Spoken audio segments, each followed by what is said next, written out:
Hello, xin chào các bạn đã quay trở lại với review 5 phút. Ở cuối tập trước, đối mặt với công kích toàn diện của hai gã phong hào đấu la cùng một hồn đấu la, Hoắc Vũ Hạo quyết định hy sinh bản thân để thu hút sự chú ý của địch, tạo cơ hội cho Vương Thu Nhi thoát hiểm và cầu viện. Khoảnh khắc sinh tử ấy, Vương Thu Nhi không còn cách nào ngoài đồng ý với yêu cầu của hắn. Nàng ôm chặt Hoắc Vũ Hạo từ phía sau, mà lúc này đây, Hoắc Vũ Hạo nhớ về Vương Đông Nhi và quyết tâm thực hiện kế hoạch của mình. Hắn bắt đầu thiêu đốt tinh thần chi hải, sau đó thi triển Hạo Đông Tam Tuyệt. Chiêu thứ nhất là Tư Đông Quyền đã tác động mạnh mẽ đến cảm xúc tưởng niệm của đối thủ, khiến các tà hồn sư mất đi chiến ý và rơi vào trạng thái hoài niệm. Trong đó, Vu Vũ là tà hồn sư cấp hồn đấu la hệ tinh thần nên bị ảnh hưởng nặng nề nhất. Khi chiêu thứ hai Niệm Đông Kiếm, niệm niệm bất vong được oanh kích ra, Hoắc Vũ Hạo tập trung vào Vu Vũ rồi chém ra một nhát kiếm lớn. Rốt cuộc, Vu Vũ bị ảnh hưởng sâu sắc bởi cảm xúc tưởng niệm và cuối cùng tử vong. Sự ra đi chóng vánh của Vu Vũ làm Tam trưởng lão và Tứ trưởng lão bừng tỉnh. Họ nhận ra thiếu niên này thực sự nguy hiểm. Và chiêu cuối cùng, khi Hạo Đông trưởng đánh xuống, một trái tim vàng rực từ lòng bàn tay Hoắc Vũ Hạo, biểu tượng cho tình yêu vĩnh cửu rực sáng trên bầu trời, đã bao bọc hắn. Vương Thu Nhi cùng mẹ con Nam Thủy Thủy và Nam Thu Thu đưa họ thoát đi trong chớp mắt. Thế nhưng lúc này đây, Hoắc Vũ Hạo đang dần suy yếu do tinh thần chi hải bị thiêu đốt quá mức. Vào thời khắc sinh tử, hắn đã thừa nhận trong lòng mình có cả Đông Nhi và Thu Nhi, rồi xin lỗi vì đã không dám đối mặt với tình cảm của mình. Lúc bấy giờ, Vương Thu Nhi cũng thừa nhận mình đã sai vì chen chân vào cuộc sống của Hoắc Vũ Hạo. Nàng bất ngờ ôm chặt đầu nam nhân trước mắt và đặt lên môi hắn một nụ hôn. Khoảnh khắc trán nàng dán chặt vào trán Hoắc Vũ Hạo, đúng vị trí vận mệnh nhãn, thì Hoắc Vũ Hạo bỗng cảm thấy đầu óc nổ tung. Những hình ảnh kỳ lạ xuất hiện và Vương Thu Nhi tiết lộ rằng nàng là hình ảnh của Quang Minh nữ thần trong ký ức của hắn. Đồng thời, nàng cũng nói cho hắn biết mình là đế hoàng thụy thú, tam nhãn kim nghê, kẻ nắm giữ vận mệnh của tinh đấu đại xâm lâm. Khi xưa nàng đã biến thành hình người để khám phá thế giới loài người, vì tò mò và vì sự cô đơn trong hàng vạn năm. Cùng với đó, Thu Nhi thẳng thắn bộc bạch rằng mình đã yêu Hoắc Vũ Hạo từ khi hắn vô tình tạo ấn ký vận mệnh chi nhãn, và tình yêu đó đã dẫn dắt bản thân đến bên hắn.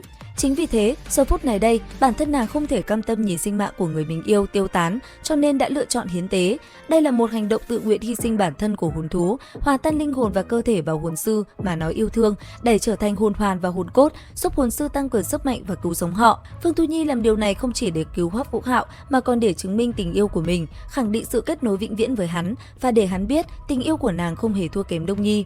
Khi nhận ra hành động dại dột của Vương Thu Nhi, Hoắc Vũ Hạo đã gào khóc trong tuyệt vọng, hắn van xin nàng đừng làm như vậy.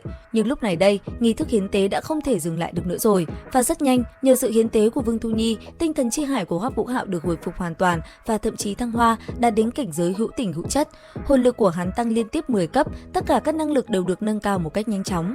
Sau khi hoàn thành, Hoắc Vũ Hạo có thêm một hồn hoàn màu kim sắc cùng một khối đầu hồn cốt, mang lại cho hắn vận mệnh nhãn chân chính và khả năng trưởng khống vận mệnh chi lực. Tuy nhiên, sự kiện hiến tế của Tam Nhãn Kim Nghê đã gây chấn động toàn bộ tinh đấu đại xâm lâm.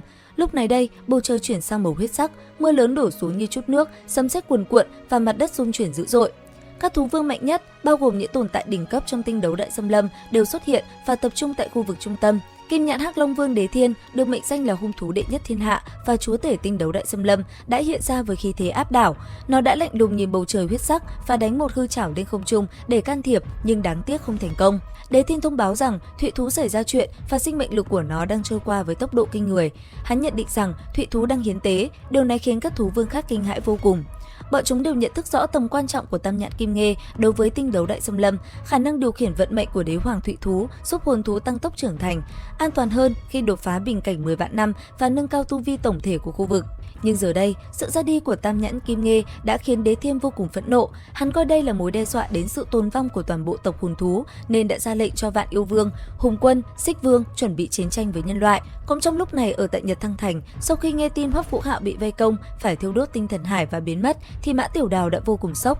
Sự tức giận và lo lắng khiến nàng run rẩy. Chỉ trong phút chốc, khí tức khủng bố trong cơ thể bùng nổ, nàng khiển trách Tam trưởng lão và Tứ trưởng lão vì không thể giữ chân một hồn vương. Sau đó khi ổn định lại tâm trí, Mã Tiểu Đào lạnh lùng ra lệnh: "Truy, đuổi theo cho ta, sống phải thấy người, mất phải thấy xác."